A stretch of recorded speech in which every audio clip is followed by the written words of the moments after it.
കേരളത്തിലെ ഭൂരിപക്ഷ സമൂഹത്തിൻ്റെ ഏകദേശം അത്രയും തന്നെ ന്യൂനപക്ഷങ്ങളുമുള്ള ഒരു നാടാണിത്. നമ്മൾ അങ്ങോട്ടും ഇങ്ങോട്ടും കൊണ്ടും കൊടുത്തും പരസ്പരം സഹായിച്ചും സഹകരിച്ചും മാത്രമാണ് നമ്മുടെ ജീവിതം മുമ്പോട്ട് കൊണ്ടുപോയത്. 14 നൂറ്റാണ്ടുകളായി കേരളത്തിൽ ഇസ്ലാം വന്നിട്ട് മുസ്ലിം മതവിശ്വാസികൾ ജീവിച്ചു തുടങ്ങിയിട്ട് ഒരു അന്ന് തൊട്ട് ഇന്ന് വരെ ബഹുസ്വര സമൂഹത്തിലാണ് അവർ ജീവിക്കുന്നത്. ഒരു ഇസ്ലാമിക രാഷ്ട്രത്തിലല്ല അവർ ജീവിക്കുക എന്നുള്ള ഉത്തമ ബോധ്യത്തോടു കൂടിയാണ് കേരളത്തിൽ മുസ്ലിങ്ങൾ ജീവിക്കുന്നത്. ഈ 14 നൂറ്റാണ്ട് കൊണ്ട് എങ്ങനെയാണ് ജീവിക്കേണ്ടത് എന്നുള്ളതിനെക്കുറിച്ചുള്ള ഏറ്റവും ശ്രേഷ്ഠതരമായിട്ടുള്ള ഒരു ജീവിത രീതി അവർ ഇതിനധികം അവർ ഡെവലപ്പ് ചെയ്ത് വെച്ചിട്ടുണ്ട്. ആ സമുദായം ഡെവലപ്പ് ചെയ്തിട്ടുണ്ട്. ഈ യാത്രയുടെ പേര് തന്നെ കേട്ടപ്പോൾ നമുക്കതൊരു മനുഷ്യർക്കൊപ്പമാണ് എന്ന് വെച്ചാൽ ഏകകം മനുഷ്യനാണ്.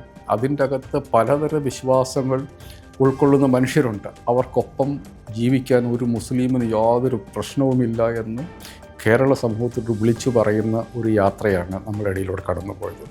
അത് കേരളം മുഴുവനായി യാത്ര നടന്നു. ഇതേപോലെ തന്നെ സമസ്തയുടെ ഒരു വിഭാഗത്തിൻ്റെ അധ്യക്ഷനായ ജിഫ്രി മുഹമ്മദ് മുത്തുക്കോയ തങ്ങൾ നടത്തിയ പ്രസംഗങ്ങളും ഞാൻ കേട്ടു. അവിടെയും അദ്ദേഹം അത് തന്നെയാണ് പറയുന്നത്. വാർത്തയിലുള്ളത് പങ്ക്തിയുടെ പുതിയൊരു എഡിഷനിലേക്ക് സ്വാഗതം. കഴിഞ്ഞ ദിവസം കേരള മുസ്ലിം ജമായത്തിൻ്റെ ഒരു കേരള യാത്രയുടെ ഭാഗമായി കാന്തപുരം ശ്രീ എ പി അബൂബക്കർ മുസ്ലിയാർ നടത്തിയൊരു പ്രസംഗം ഞാൻ കേൾക്കുകയായിരുന്നു.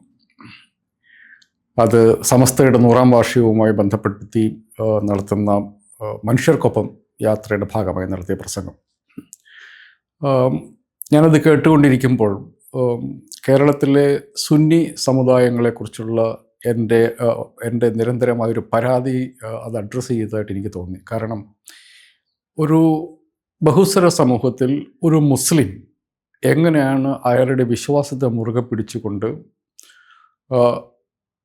ഒരു സമൂഹത്തിൽ ജീവിക്കുന്നത്, എങ്ങനെയാണ് ബഹുസ്വരതയോട് ഐക്യപ്പെട്ട് ഒരു ജനാധിപത്യ രാജ്യത്ത് ഒരു മുസ്ലിം എങ്ങനെയാണ് ജീവിക്കുന്നത് എന്നുള്ള ചോദ്യം മുസ്ലിങ്ങൾക്കിടയിലില്ലെങ്കിലും പുറത്തുണ്ട്. അതുകൊണ്ടാണ് പലപ്പോഴും നമ്മുടെ സമൂഹത്തിൽ മുസ്ലിം വിരുദ്ധത വളർത്താൻ വർഗീയ ശക്തികൾക്ക് സാധിക്കുക. അതിന് ഇരുവശത്തു നിന്നും ആഴം കൊടുക്കാൻ വേണ്ടി, അതിന് ബലം കൊടുക്കാൻ വേണ്ടി വർഗീയവാദികൾ എല്ലാ തരത്തിലുമുണ്ട്. ഈ ഒരു കൺഫ്യൂഷൻ നമ്മുടെ സമൂഹത്തിൽ പലപ്പോഴും നിലനിൽക്കുന്നുണ്ട്. ഇപ്പോൾ കേരളത്തിലെ മുസ്ലിങ്ങൾക്കെതിരെയുള്ള ഏറ്റവും വലിയ വെറുപ്പ് ഉളവാക്കിയ സംഭവങ്ങളിലൊന്ന് തൊടുപുഴ ന്യൂമാൻ കോളേജിലെ ജോസഫ് മാഷുടെ കൈയും കാലും വെട്ടിയ കേസായിരുന്നു. ഇത് വിശ്വാസത്തെ തീവ്രവൽക്കരിക്കുന്ന ഒരു ചെറിയ ന്യൂനപക്ഷത്തിൻ്റെ പണിയാണ് എന്നും കേരളത്തിലെ മുസ്ലിം ജനസാമാന്യം അതിൻ്റെ ഒപ്പമല്ല എന്നും പൊതുസമൂഹത്തെ പറഞ്ഞ് പഠിപ്പിക്കുക, മനസ്സിലാക്കുക എന്നുള്ളത് അങ്ങേയറ്റം ദുഷ്കരമായ ഒരു കാര്യമായിട്ടാണ് എന്നെപ്പോലെയുള്ള മനുഷ്യർ കണ്ടിരിക്കുന്നത്. അതുകൊണ്ട് തന്നെ എനിക്കും മുസ്ലിം സംഘടനയോടുള്ള പരാതി, നിങ്ങളുടെ വിശ്വാസത്തെക്കുറിച്ച് പൊതുസമൂഹത്തോട് സംസാരിക്കണമെന്നുള്ളതായിരുന്നു. ശ്രീ കാന്തപുരം അബൂബക്കർ മുസ്ലിയാരുടെ പ്രസംഗം കേട്ട് കഴിഞ്ഞപ്പോൾ അത്തരം സംഭവങ്ങൾ പൊതുസമൂഹത്തിലേക്ക് വരേണ്ടതുണ്ട് എന്നുള്ളത് എത്രത്തോളം ആവശ്യമാണ് എന്നുള്ളതിൻ്റെ തെളിവായിരുന്നു അത്. എങ്ങനെയാണ് ഒരു മുസ്ലിം അയാളുടെ വിശ്വാസത്തെ, ദൈവത്തിലുള്ള, പ്രവാചകനിലുള്ള പരമ്പരാഗതമായ വിശ്വാസത്തെ മുറുകെ പിടിക്കുക, അതിൽ യാതൊരു തരത്തിലുള്ള കോംപ്രമൈസുകളും വരുത്താതിരിക്കുക, അതേസമയം ആ വിശ്വാസത്തിന് പുറത്തുള്ള മനുഷ്യർക്കൊപ്പം എങ്ങനെയാണ് ജീവിക്കുന്നത് എന്നുള്ളത്. ഈ യാത്രയുടെ പേര് തന്നെ കേട്ടപ്പോൾ നമുക്കതൊരു മനുഷ്യർക്കൊപ്പമാണ് എന്ന് വെച്ചാൽ ഏകകം മനുഷ്യനാണ്. അതിൻ്റെ അകത്ത് പലതര വിശ്വാസങ്ങൾ ഉൾക്കൊള്ളുന്ന മനുഷ്യരുണ്ട്. അവർക്കൊപ്പം ജീവിക്കാൻ ഒരു മുസ്ലിമിന് യാതൊരു പ്രശ്നവുമില്ല എന്ന് കേരള സമൂഹത്തോട് വിളിച്ചു പറയുന്ന ഒരു യാത്രയാണ് നമ്മുടെ ഇടയിലൂടെ കടന്നുപോയത്. അത് കേരളം മുഴുവനായി യാത്ര നടന്നു. ഇതേപോലെ തന്നെ സമസ്തയുടെ ഒരു വിഭാഗത്തിൻ്റെ അധ്യക്ഷനായ ജിഫ്രി മുഹമ്മദ് മുത്തുക്കോയ തങ്ങൾ നടത്തിയ പ്രസംഗങ്ങളും ഞാൻ കേട്ടു. അവിടെയും അദ്ദേഹം അത് തന്നെയാണ് പറയുന്നത്. അതിൻ്റെ അകത്ത് ഒരു മുസ്ലിം അയാളുടെ വിശ്വാസങ്ങൾ അയാൾക്ക് എത്രത്തോളം പ്രധാനപ്പെട്ടതാണ് എന്ന് പറയുന്നു. എങ്ങനെയാണ് മതവിശ്വാസം അനുസരിച്ച് മനുഷ്യൻ്റെ വികാരവിചാരങ്ങളെ ക്രമീകരിക്കേണ്ടത്, എപ്പോഴാണ് അത് നമ്മളൊരു സമൂഹത്തിൽ ജീവിക്കുമ്പോൾ അതിനെ എങ്ങനെയാണ് ക്രമീകരിക്കേണ്ടത്, എങ്ങനെയാണ് നിയന്ത്രിക്കേണ്ടത് എന്നുള്ളതിനെക്കുറിച്ച് മതത്തിൻ്റെ തന്നെ നിർദ്ദേശങ്ങൾ അദ്ദേഹം മുൻപോട്ട് വെച്ചു. ഇതൊന്നും പുതിയ കാര്യമല്ല, മതവിശ്വാസികളെ സംബന്ധിച്ച് ഇത് പുതിയ കാര്യങ്ങളല്ല. പക്ഷെ പൊതുസമൂഹത്തെ സംബന്ധിച്ച്, മുസ്ലിം സമുദായത്തിന് പുറത്തുള്ള ആളുകളെ സംബന്ധിച്ച് ഇത്തരം കാര്യങ്ങൾ വളരെ പ്രധാനപ്പെട്ടതാണ്. അതിൻ്റെ അകത്ത് അതിന് കാരണം മുസ്ലിം വിശ്വാസത്തെ, ഇസ്ലാമിക പാരമ്പര്യത്തെ കുറിച്ചൊന്നും യാതൊരു ധാരണയുമില്ലാത്ത മനുഷ്യർ അങ്ങേയറ്റം ഈ സമുദായത്തെക്കുറിച്ച് അങ്ങേയറ്റം വെറുപ്പ് ഉൽപ്പാദിപ്പിച്ചു കൊണ്ടിരിക്കുന്ന ഒരു സമൂഹത്തിലാണ് നമ്മൾ ജീവിക്കുന്നത്. 14 നൂറ്റാണ്ടുകളായി കേരളത്തിൽ ഇസ്ലാം വന്നിട്ട് മുസ്ലിം മതവിശ്വാസികൾ ജീവിച്ചു തുടങ്ങിയിട്ട് ഒരു അന്ന് തൊട്ട് ഇന്ന് വരെ ബഹുസ്വര സമൂഹത്തിലാണ് അവർ ജീവിക്കുന്നത്. ഒരു ഇസ്ലാമിക രാഷ്ട്രത്തിലല്ല അവർ ജീവിക്കുക എന്നുള്ള ഉത്തമ ബോധ്യത്തോടു കൂടിയാണ് കേരളത്തിൽ മുസ്ലിങ്ങൾ ജീവിക്കുന്നത്. ഈ 14 നൂറ്റാണ്ട് കൊണ്ട് എങ്ങനെയാണ് ജീവിക്കേണ്ടത് എന്നുള്ളതിനെക്കുറിച്ചുള്ള ഏറ്റവും ശ്രേഷ്ഠതരമായിട്ടുള്ള ഒരു ജീവിത രീതി അവർ ഇതിനധികം അവർ ഡെവലപ്പ് ചെയ്ത് വെച്ചിട്ടുണ്ട്. ആ സമുദായം ഡെവലപ്പ് ചെയ്തിട്ടുണ്ട്. അത് അന്ന് തൊട്ട് ഇന്ന് വരെ സമുദായത്തിനും സമൂഹത്തിനും ഗുണകരമല്ലാതെ മറ്റൊരു കാര്യം സമുദായത്തെക്കുറിച്ച് ഉണ്ടായിട്ടില്ല എന്നുള്ളതാണ് വസ്തുത. എന്നാൽ നമ്മുടെ സമൂഹത്തിൽ നിന്നും വിശ്വാസത്തെ രാഷ്ട്രീയത്തിന് ഉപയോഗിക്കാൻ കഴിവുണ്ട്. വിശ്വാസത്തെ രാഷ്ട്രീയത്തിന് വേണ്ടിയും അധികാരത്തിന് വേണ്ടിയും വോട്ട് വാങ്ങാൻ ഉപയോഗിക്കാം എന്ന് കണ്ടുപിടിച്ച ആളുകൾ എല്ലാ തരത്തിലും ഉണ്ടാവുകയും അക്കൂട്ടത്തിൽ പൊളിറ്റിക്കൽ ഇസ്ലാമിൻ്റെ വക്താക്കളും രംഗത്ത് വരികയും ചെയ്തപ്പോഴുള്ള ഒരു കൺഫ്യൂഷനിലാണ് കേരള സമൂഹം ഇന്ന് നിൽക്കുന്നത് എന്നുള്ളത് എൻ്റെ ഒരു നിരീക്ഷണമാണ്. ഈ കാര്യത്തിൽ കേരളത്തിലെ ബഹുഭൂരിപക്ഷം വരുന്ന പരമ്പരാഗത സുന്നി മതവിശ്വാസികളുടെ സ്വരം പലപ്പോഴും കേൾക്കാറില്ല. കേൾക്കുന്നത് പൊളിറ്റിക്കൽ ഇസ്ലാമിൻ്റെ മുഖം, കാണുന്നത് പൊളിറ്റിക്കൽ ഇസ്ലാമിൻ്റെ മുഖമാണ്, കേൾക്കുന്നത് പൊളിറ്റിക്കൽ ഇസ്ലാമിൻ്റെ വീക്ഷണങ്ങളാണ്. ഈ വീക്ഷണങ്ങൾ അടിസ്ഥാനമാക്കിയാണ് കേരളത്തിലെ മുസ്ലിം ഇതര സമുദായം പലപ്പോഴും മുസ്ലിം സമുദായത്തെപ്പറ്റിയുള്ള അഭിപ്രായങ്ങൾ രൂപീകരിക്കുന്നത്. ഇതിൻ്റെ ശരിയായ ചിത്രം മനുഷ്യരോട് സംസാരിക്കാതെ, മനുഷ്യരുടെ മുമ്പിൽ എന്താണ് കേരളത്തിലെ മുസ്ലിമിൻ്റെ ജീവിതം, അയാൾ എങ്ങനെയാണ് ഒരു മതനിരപേക്ഷ ജീവിതത്തിൽ, ഒരു സമൂഹത്തിൽ, ഒരു ബഹുസ്വര സമൂഹത്തിൽ എങ്ങനെയാണ് അയാൾ ഇക്കാലം അത്രയും ജീവിച്ചത്, അയാൾ ഇപ്പോൾ ജീവിച്ചു കൊണ്ടിരിക്കുന്നത്, ഇനി അങ്ങോട്ടും ജീവിക്കാൻ പോകുന്നത് എന്നുള്ളത് വളരെ കൃത്യമായി പൊതുസമൂഹത്തോട് കമ്മ്യൂണിക്കേറ്റ് ചെയ്യേണ്ടതുണ്ട്. ഈ 2 ഉസ്താദുമാരുടെയും പ്രസംഗങ്ങൾ, ഞാൻ മറ്റു പലരുടെയും പ്രസംഗങ്ങൾ ഞാൻ കേട്ടു. സമൂഹത്തിൻ്റെ എല്ലാ തലത്തിലുമുള്ള ആളുകൾ വന്ന് സംസാരിക്കുകയാണ്. അവർക്കൊന്നും ഈ നമ്മൾ സാധാരണഗതിയിൽ കേൾക്കുന്ന, നമ്മളിപ്പോൾ കേരളത്തിൽ പ്രത്യേകിച്ച് ഞാൻ കാണുന്ന ഒരു കാര്യമെന്ന് വെച്ചിട്ടുണ്ടെങ്കിൽ, മറ്റ് മതവിശ്വാസികൾക്കിടയിൽ മുസ്ലിങ്ങളെക്കുറിച്ച്, ഇസ്ലാമിനെക്കുറിച്ചും അതിഭീകരമായിട്ടുള്ള വെറുപ്പിൻ്റെ ഒരു വലിയ പ്രളയം തന്നെ സൃഷ്ടിച്ചുകൊണ്ടിരിക്കുകയാണ്. ഇതിൻ്റെ ഇടയിലാണ് ഈ 2 യാത്രകളും കടന്നു പോകുന്നതായിട്ട് ഞാൻ കാണുന്നത്. ഇത്തരം വാർത്തകൾ, ഞാൻ റിസാല അപ്ഡേറ്റിൻ്റെ എഡിറ്ററോട് എൻ്റെ അഭ്യർത്ഥന എന്നുള്ളത്, ഈ പ്രസംഗങ്ങളുടെ ലിങ്കുകൾ ഇതിൻ്റെ അടിയിൽ കൊടുക്കണം. മനുഷ്യർ കാണേണ്ടതുണ്ട്, അവർ കേൾക്കേണ്ടതുണ്ട്. അത് മുസ്ലിങ്ങൾ മാത്രമല്ല കേൾക്കേണ്ടത്. മുസ്ലിങ്ങളെ സംബന്ധിച്ചിടത്തോളം അത് പുതുതായിട്ടൊരു കാര്യമായിരിക്കില്ല. പക്ഷേ മുസ്ലിങ്ങൾക്ക് പുറത്തുള്ള ഇന്ത്യയിലെ മതേതര സമൂഹം, ജനാധിപത്യ സമൂഹം ഈ വാക്കുകൾ കേൾക്കേണ്ടതുണ്ട്. എങ്ങനെയാണ് അവനവൻ്റെ മതവിശ്വാസത്തിൽ വിട്ടുവീഴ്ച നടത്താതിരിക്കുമ്പോൾ പോലും ബഹുസ്വര സമൂഹത്തിൽ എങ്ങനെയാണ് ഒരു മുസ്ലിം ജീവിക്കുക എന്നുള്ളതിനെക്കുറിച്ച്, ഇതിൻ്റെ പ്രാധാന്യം എന്താണെന്ന് വെച്ചാൽ, നമ്മളൊരു തിരഞ്ഞെടുപ്പിൻ്റെ വക്കിൽ വന്ന് നിൽക്കുകയാണ്. സാധാരണഗതിയിൽ കേരളം പോലെ അങ്ങേയറ്റം പുരോഗമിച്ച ഒരു സമൂഹം ചർച്ച ചെയ്യേണ്ടത് ജീവൽ പ്രശ്നങ്ങളാണ്. നമ്മൾ ഇപ്പോൾ ഇന്ത്യയിലെ ഏത് സ്റ്റേറ്റ് എടുത്തു വെച്ച്, സംസ്ഥാനം എടുത്തു വെച്ച് നോക്കിയാലും മെച്ചപ്പെട്ട ജീവിതമുള്ള ഒരു നാടാണ് നമ്മുടേത്. മതനിരപേക്ഷതയുടെ കാര്യത്തിൽ ഒരു കോംപ്രമൈസ് വരുത്താൻ ഇതുവരെ തയ്യാറാവാത്ത ഒരു ജനസമൂഹമാണ് നമ്മൾ. കേരളത്തിൽ ഭൂരിപക്ഷ സമൂഹത്തിൻ്റെ ഏകദേശം അത്രയും തന്നെ ന്യൂനപക്ഷങ്ങളുമുള്ള ഒരു നാടാണിത്. നമ്മൾ അങ്ങോട്ടും ഇങ്ങോട്ടും കൊണ്ടും കൊടുത്തും പരസ്പരം സഹായിച്ചും സഹകരിച്ചും മാത്രമാണ് നമ്മുടെ ജീവിതം മുമ്പോട്ട് കൊണ്ടുപോയത്. ഇതിൻ്റെ അകത്ത് അപ്പം നമ്മൾ സത്യത്തിൽ ചിന്തിക്കേണ്ടത്, ഇന്ന് ശ്രീ കാന്തപുരം ഉസ്താദിൻ്റെ ജാഥയിൽ പറഞ്ഞിരിക്കുന്ന അതേ കാര്യമാണ്. മനുഷ്യർക്കൊപ്പമാണ് നിൽക്കേണ്ടത്, മനുഷ്യനായിരിക്കണം ഒരേ ഒരു ഏകകം. അതിനു പകരം ജാതിയുടെയും മതത്തിൻ്റെയും, നമ്മൾ ഇതുവരെ കണ്ടിട്ടില്ലാത്ത വിധത്തിൽ മതത്തിൻ്റെ പേരിൽ, പ്രദേശങ്ങളുടെ പേരിൽ മനുഷ്യരുടെ ഇടയിൽ ഭിന്നത വർദ്ധിപ്പിക്കാനുള്ള വലിയ ശ്രമം നടന്നുകൊണ്ടിരിക്കുന്നത്. ഇതിൻ്റെ ഒക്കെ ഒരു ടൂളായിട്ട് ഉപയോഗപ്പെടുത്തുന്നത് കേരളത്തിലെ മുസ്ലിമിൻ്റെ അയാളുടെ സ്വത്വവും അയാളുടെ നിലനിൽപ്പുമാണ്. ഇതിനെ പ്രതിരോധിക്കേണ്ടതുണ്ട്.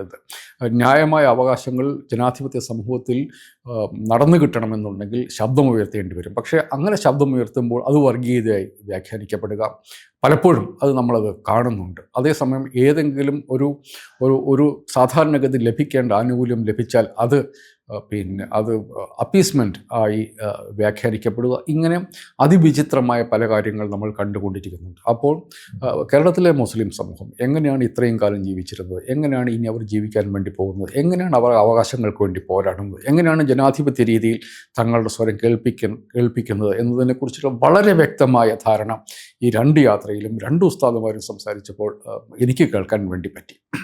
ഇത് ഞാൻ അങ്ങേയറ്റം സ്വാഗതം ചെയ്യുന്നു, ഞാനതിന് അങ്ങേയറ്റം വിലമതിക്കുന്നു. ഇപ്പോൾ മുസ്ലിം സമുദായത്തിന് പുറത്തു നിന്നുള്ള ഒരാൾ എന്ന നിലയ്ക്കും ഈ ശബ്ദം ഉയർന്ന് കേൾക്കുക എന്നുള്ളത് വളരെ പ്രധാനപ്പെട്ട ഒരു കാര്യമാണ്. കാരണം നമ്മൾ വിഘടിച്ച് തുടങ്ങിയാൽ, നമ്മുടെ സമൂഹം വിഘടിച്ച് തുടങ്ങിയാൽ പിന്നെ നമുക്ക് നിലനിൽക്കാൻ വയ്യാത്ത ഒരു സമൂഹമായി മാറും. ഇതിൻ്റെ ഉദാഹരണം ചില പശ്ചിമേഷ്യൻ രാജ്യങ്ങളാണ്, ലെബനനും സിറിയയും പോലെയുള്ള രാജ്യങ്ങളാണ്. പിടിച്ചു നിൽക്കാൻ പറ്റാത്ത വിധത്തിൽ നമ്മൾ ചിതറിപ്പോകും. അത് ഇല്ലാതെ അതിനു വേണ്ടിയിട്ടുള്ള ഒരു ടൂളായിട്ട് ഉപയോഗിക്കുന്നത് കേരളത്തിലെ മുസ്ലിം സമൂഹത്തെയാണെന്നുള്ളതാണ് അതിൻ്റെ അകത്തെ ഏറ്റവും സങ്കടകരമായ വസ്തുത. ഈ കേരളത്തിലെ എത്ര വലിയ ശ്രമങ്ങളുണ്ടായിട്ടും മതനിരപേക്ഷതയുടെ കാര്യത്തിലോ ജനാധിപത്യത്തിൻ്റെ കാര്യത്തിലോ ബഹുസ്വരതയുടെ കാര്യത്തിലോ ഒരു തരത്തിലുള്ള വിട്ടുവീഴ്ചയും നടത്താതെ കേരളത്തിലെ മുസ്ലിം സമൂഹത്തെക്കുറിച്ചും അതിവിചിത്രമായ കഥകൾ പറഞ്ഞുണ്ടാക്കുകയും വെറുപ്പ് പ്രചരിപ്പിക്കുകയും ചെയ്യുന്ന സമൂഹത്തോട് അതല്ല കേരളത്തിലെ മുസ്ലിം സമുദായത്തിൻ്റെ സ്വത്വം, അവരുടെ രീതി അതല്ല, അവരുടെ ജീവിതശൈലി അതല്ല, അവരുടെ സമ്പ്രദായം അതല്ല എന്ന് ഉറക്കെ പറയുക എന്നുള്ളത് വളരെ പ്രധാനപ്പെട്ടതാണ്. സമസ്ത എന്ന് പറയുന്ന സംഘടന അതിൻ്റെ ഏത് വിഭാഗങ്ങളെടുത്താലും, കേരളത്തിലെ സുന്നി വിഭാഗങ്ങൾ ഏതെടുത്താലും, അവരവരുടെ വിശ്വാസത്തിൻ്റെ കാര്യത്തിൽ അവർ ചിലപ്പോൾ വിട്ടുവീഴ്ചയില്ല എന്ന് നമുക്ക് തോന്നുമായിരിക്കും, പുറത്തുനിന്ന് ആളുകൾക്ക് തോന്നുമായിരിക്കും, ചിലപ്പോൾ യാഥാസ്ഥിതികമെന്ന് തോന്നുമായിരിക്കും. പക്ഷേ ഇന്ത്യയിലെ ഇന്നത്തെ സമൂഹത്തിൽ നമുക്ക് ഏറ്റവും കൂടുതൽ വേണ്ടത് എങ്ങനെയാണ് പരസ്പരം സഹകരണത്തോടുകൂടി ജീവിക്കാൻ പറ്റുന്ന ഒരു സാഹചര്യം ഉണ്ടാക്കുക എന്നുള്ളതാണ്. അതിൽ ഈ സംഘടനകൾ ഈ കാലം അത്രയും വഹിച്ചിരിക്കുന്ന പങ്ക് വളരെ പ്രധാനപ്പെട്ടതാണ്. ഇനി അങ്ങോട്ട് വഹിക്കുന്ന പങ്കും വളരെ പ്രധാനപ്പെട്ടതാണ്. കേരളത്തിൽ എനിക്ക് തോന്നുന്നു കഴിഞ്ഞ ഒരു നൂറ്റാണ്ടായിട്ട് സമസ്ത പ്രവർത്തിച്ചുകൊണ്ടിരിക്കുകയാണ്. 1921 മലബാർ കലാപത്തിന് ശേഷം സമുദായത്തിന് വലിയ തിരിച്ചടി നേരിട്ടു. അത് ആ സമുദായത്തെ പുറത്തു നിന്നുള്ള ഒരാളെന്ന നിലയ്ക്ക് ഞാൻ മനസ്സിലാക്കുന്നതും എനിക്ക് തോന്നുന്നു ബ്രിട്ടീഷ് സാമ്രാജ്യത്തിനെതിരെ നടന്നിട്ടുള്ള ഏറ്റവും ധീരോദാത്തമായ സമരം ആയിരുന്നു മലബാർ കലാപം. അത് ബ്രിട്ടീഷുകാരെ ശരിക്കും വിരളി കൊള്ളിച്ചു എന്നുള്ളതാണ് വസ്തുത. സ്വാതന്ത്ര്യ പോരാട്ടത്തിൻ്റെ അതിഗംഭീരമായ ചരിത്രം കേരളത്തിലെ മുസ്ലിം സമുദായത്തിനുണ്ട്, മാപ്പിളമാർക്കുണ്ട്. പക്ഷേ അതിനുശേഷം അത് ആ സമുദായത്തിന് പക്ഷേ വലിയ വില കൊടുക്കേണ്ടി വന്നു. ആ സമരത്തിന് ശേഷം, ആ കലാപത്തിന് ശേഷം സമുദായത്തിന് വലിയ തോതിൽ വില കൊടുക്കേണ്ടി വന്നു. ആയിരക്കണക്കിന് മനുഷ്യർ കൊല്ലപ്പെട്ടു, വളരെയേറെ പേർ നാട് കടത്തപ്പെട്ടു, സമുദായം അരക്ഷിതാവസ്ഥയിലായി. പിന്നീട് എത്രയോ തലമുറകൾക്ക് ശേഷമാണ് സമുദായം നമ്മുടെ സമൂഹത്തിൻ്റെ മുൻനിരയിലേക്ക് വരുന്നത്. ഇപ്പോഴാണ് നമ്മൾ കേട്ടു തുടങ്ങുന്നത്. അവിടെ നിന്ന് കുട്ടികൾ വിദ്യാഭ്യാസം നേടി നമ്മുടെ സമൂഹത്തിൻ്റെ മുൻനിരയിലേക്ക് വരുന്നു, രാഷ്ട്രീയ പാർട്ടികളുടെ മുൻനിരയിലേക്ക് വരുന്നു, സമുദായം മുമ്പോട്ട് വരികയാണ്. അപ്പോൾ ഇത് അങ്ങനെ മുമ്പോട്ട് വരുന്ന ഒരു സമുദായത്തിൻ്റെ സംഭാവനകളെ മുഴുവൻ സമൂഹത്തിൻ്റെയും നന്മയ്ക്ക് വേണ്ടി ഉപയോഗിക്കാനുള്ള വളരെ സൂക്ഷിച്ച് ശ്രമകരമായ ഒരു ശ്രമത്തിൻ്റെ ആവശ്യമുണ്ട്. ഈ ആവശ്യമാണ് സമസ്ത നിറവേറ്റേണ്ടത് എന്നുള്ളതാണ് എൻ്റെ വിനീതമായ അഭിപ്രായം. അത് സമൂഹത്തിൽ വീണ്ടും ഭിന്നത വർദ്ധിപ്പിക്കാൻ ഉപയോഗിക്കാനുള്ള ആളുകൾ ധാരാളമുണ്ട്. അക്കൂട്ടത്തിൽ പൊളിറ്റിക്കൽ ഇസ്ലാമിൻ്റെ വക്താക്കളും ഉണ്ടാകും. അതല്ല കേരളത്തിലെ മുസ്ലിമിൻ്റെ വഴിയെന്നും സഹോദര സമുദായങ്ങളോടും സമൂഹത്തോടും ചേർന്നു പോകലാണ് തങ്ങളുടെ ഇന്നു വരെയുള്ള ചരിത്രവും പാരമ്പര്യവുമെന്നും അങ്ങനെ തന്നെയാണ് ഇനിയും മുമ്പോട്ട് പോകാൻ ഉദ്ദേശിക്കുന്നതെന്നും സമസ്ത മനുഷ്യരോട് പറയുന്നുണ്ട്. ഈ എല്ലാ പ്രഭാഷണങ്ങളും, ഞാൻ കേട്ട എല്ലാ പ്രഭാഷണങ്ങളും ഈ ഒരൊറ്റ മൂല്യത്തെയാണ് മുൻപോട്ട് വെക്കുന്നത്. കേരളത്തിലെ സമൂഹത്തിലെ വെറുക്കപ്പെടേണ്ട മനുഷ്യരല്ല, ചേർത്ത് പിടിക്കേണ്ടതും സമൂഹത്തെ ബൈൻഡ് ചെയ്ത് മുന്നോട്ട് കൊണ്ടുപോകാൻ, മുൻനിരയിൽ നിന്ന് നയിക്കാൻ കഴിവുള്ള മനുഷ്യരാണ് ഈ സമുദായത്തിൽ നിന്ന് വരുന്നത്. അവർ നമ്മുടെ ഭാരതത്തിൻ്റെ ഭരണഘടനയോടും നമ്മുടെ നാടിൻ്റെ മത സൗഹാർദ്ദത്തോടും പരിപൂർണമായി ഐക്യപ്പെട്ടിരിക്കുന്ന മനുഷ്യരാണ് എന്നുള്ളതിൻ്റെ തെളിവുകൾ കേരള സമൂഹത്തിൽ വയ്ക്കുന്ന വാർത്തകളാണ് നമ്മൾ ഈ രണ്ട് യാത്രകളുമായിട്ട് കണ്ടിട്ടുള്ളത്. ഇതിൻ്റെ പ്രാധാന്യത്തെക്കുറിച്ച് ഞാൻ പലപ്പോഴും പത്രമാധ്യമങ്ങളിൽ ഇതിന് അർഹിക്കുന്ന പ്രാധാന്യം കിട്ടിയതുപോലെ എനിക്ക് തോന്നുന്നില്ല. അതുകൊണ്ട് തന്നെയാണ് ഈ സബ്ജക്റ്റ് സംസാരിക്കേണ്ടതുണ്ട് എന്ന് എനിക്കും തോന്നിയത്. ഇത് കേരളം നമ്മൾ ഇനി അങ്ങോട്ട് പോകുന്ന ദിവസങ്ങളിൽ വളരെ ക്രിട്ടിക്കലായിട്ട് സാധാരണഗതിയിൽ ഒരു സമൂഹം നമ്മളതുപോലെയുള്ള പുരോഗമന സമൂഹം ചിന്തിക്കുന്നത് പോലെ അല്ല പലപ്പോഴും നമ്മുടെ സമൂഹം ചിന്തിക്കുന്നത്. പലപ്പോഴും പിന്തിരിപ്പൻ ചിന്തകൾ, പലപ്പോഴും വർഗീയ ചിന്തകൾ നമ്മുടെ സാമൂഹ്യ ചർച്ചകളുടെ അതിൽ മുൻകൈ ലഭിക്കുന്ന ഒരു വിചിത്രമായിട്ടുള്ള അവസ്ഥയുണ്ട്. അത് മാറേണ്ടതുണ്ട്. അതിൽ സബ്സ്റ്റാൻറ്റീവായിട്ടുള്ള കാര്യമാത്ര പ്രസക്തമായ വസ്തുതകൾ മുമ്പോട്ട് വരേണ്ടതുണ്ട്. ഇത്തരം കാര്യങ്ങൾ മുമ്പോട്ട് വന്നു കഴിയുമ്പോൾ മുസ്ലിം സമുദായത്തിന് കേരളത്തിലെ റോളിനെക്കുറിച്ചൊക്കെ വലിയ തോതിൽ ചർച്ച വന്നു കഴിയുമ്പോൾ എന്താണ് ഈ സമുദായം ഇത്രയും കാലം ഇവിടെ ചെയ്തുകൊണ്ടിരുന്നത്, ഇനി എന്താണ് ചെയ്യാൻ ഉദ്ദേശിക്കുന്നത് എന്നുള്ളതിനെക്കുറിച്ചുള്ള വ്യക്തമായ ധാരണ ഈ 2 യാത്രകൾ വഴി കേരളത്തിലെ പൊതുസമൂഹത്തിന് കിട്ടേണ്ടതുണ്ട്. ഇതിൻ്റെ സന്ദേശം കൂടുതൽ മനുഷ്യരിലേക്ക് എത്തേണ്ടതുണ്ട്. മുസ്ലിം സമുദായത്തിനുള്ളിൽ മാത്രമല്ല, മുസ്ലിം ഇതര സമുദായങ്ങളിലേക്കും എന്താണ് കേരളത്തിലെ മുസ്ലിം സമുദായം, എന്താണ് കേരളത്തിലെ മുസ്ലിം മത നേതൃത്വം, പൊളിറ്റിക്കൽ ഇസ്ലാം അല്ല, കേരളത്തിലെ സുന്നി ഇസ്ലാം എന്താണ്, കേരളത്തിലെ ജനസംഖ്യ മുസ്ലിം സമുദായത്തിൻ്റെ മുക്കാലമുണ്ടാണിയും വരുന്ന പിന്നെ സുന്നി സമുദായം എന്താണ് ഉദ്ദേശിക്കുന്നത് എന്നുള്ളതിൻ്റെ ഈ സന്ദേശം കൂടുതൽ മനുഷ്യരിലേക്ക് എത്തേണ്ടതുണ്ട്. അതിനുള്ള എല്ലാ ശ്രമങ്ങളും മുസ്ലിം സംഘടനകൾ മാത്രമല്ല അതിൻ്റെ പുറത്തുള്ള മനുഷ്യരും ചെയ്യേണ്ടതുണ്ട്. അതിനുള്ള ഒരു ശ്രമം ഈ യാത്രകളിൽ ഞാൻ കാണുന്നുണ്ട്. കേരളത്തെ ഒന്നിച്ചു നിർത്തുന്നതിൽ നമുക്കിനിയും പ്രശ്നങ്ങൾ ധാരാളം പരിഹരിക്കാനുണ്ട്. ആ പ്രശ്നങ്ങൾ പരിഹരിക്കുന്നതിൽ ഒരു സമൂഹം എന്ന നിലയ്ക്ക് ഒരുമിച്ച് നിൽക്കേണ്ടതിൻ്റെ ആവശ്യകത, മനുഷ്യർക്കൊപ്പം മനുഷ്യൻ എന്നുള്ള ഒരൊറ്റ ഏകകത്തിൽ നമുക്ക് പ്രശ്നങ്ങൾ പരിഹരിക്കാൻ പറ്റേണ്ടതുണ്ട്. അതിനുള്ള വലിയ കാൽവയ്പ്പുകളാണ് ഈ യാത്രകൾ. അതിൽ മുൻപിൽ നിന്ന് എല്ലാ ഉസ്താദുമാരോടും പൊതുസമൂഹത്തിലൊരു മനുഷ്യനെന്ന നിലയ്ക്ക് എനിക്ക് നന്ദിയുണ്ട്. കേരളത്തിലെ മതനിരപേക്ഷ മുസ്ലിം സമുദായത്തിൻ്റെ ശബ്ദം കൂടുതൽ ഉയർന്നു വരേണ്ടതുണ്ട്. അത് എല്ലാ സമൂഹത്തിലും ഭ്രംശരേഖകളുണ്ട്, ചില ഫോൾട്ട് ലൈൻ എന്ന് നമ്മൾ ഇംഗ്ലീഷിൽ പറയും. ഏത് 2 മനുഷ്യർ തമ്മിൽ ഭിന്നതയ്ക്കുള്ള സാധ്യതകളുണ്ട്. ഇപ്പോൾ ഞാൻ സംസാരിക്കുമ്പോൾ എന്നെ കേൾക്കുന്ന മനുഷ്യരും തമ്മിൽ മതത്തിൻ്റെ, ജാതിയുടെ, വയസ്സിൻ്റെ, വിദ്യാഭ്യാസത്തിൻ്റെ, ജോലിയുടെ ഒക്കെ കാര്യത്തിൽ വ്യത്യസ്തതകളുണ്ട്. പക്ഷേ നമ്മളൊക്കെ എല്ലാവരെയും ഒരുമിപ്പിക്കുന്ന ഒരു ഘടകം എന്നുള്ളത് നമ്മൾ മനുഷ്യരാണ് എന്നുള്ളതാണ്, അല്ലെങ്കിൽ നമ്മൾ മലയാളികളാണ് എന്നുള്ളതാണ്. ഈ ഒരു കോമൺ പെർസ്പെക്റ്റീവിൻ്റെ അടിസ്ഥാനത്തിൽ നമ്മുടെ പ്രശ്നങ്ങളെ നോക്കിക്കാണാനും അതിൻ്റെ പരിഹാരം കണ്ടുപിടിക്കാനുമുള്ള ശ്രമം ആണ് നമ്മൾ നടത്തേണ്ടത്. അതിനുള്ള വലിയ ഒരു കാൽവയ്പ്പാണ് ഈ യാത്ര വഴി നടന്നിരിക്കുന്നത് വിശ്വസിക്കുന്ന ആളാണ് ഞാൻ. ഇതിൻ്റെ സന്ദേശം കൂടുതലായിട്ട് കേരളത്തിലെ പൊതുസമൂഹത്തിൽ എത്തേണ്ടതുണ്ട് എന്നുള്ളതിൻ്റെ ആവശ്യവും എനിക്ക് നന്നായിട്ട് ബോധ്യമുണ്ട്. ശ്രീ കാന്തപുരം ഉസ്താദ് നടത്തിയ യാത്രയും ശ്രീ ജഫ്രി തങ്ങളുടെ നേതൃത്വം നടത്തിയ യാത്രയും, അത് രണ്ടും കേരള സമൂഹത്തെ കൂടുതൽ ഒരുമിപ്പിക്കുന്നതിന് കാരണമാകും എന്ന് ഞാൻ ആഗ്രഹിക്കുകയാണ്. ഈ യാത്രകളുടെ സന്ദേശം കൂടുതൽ മനുഷ്യരിലേക്ക് എത്തേണ്ടതുണ്ട്. അതിൻ്റെ ഭാഗമായി മാത്രം നിങ്ങൾ എൻ്റെ വാക്കുകളെ കണ്ടാൽ മതി.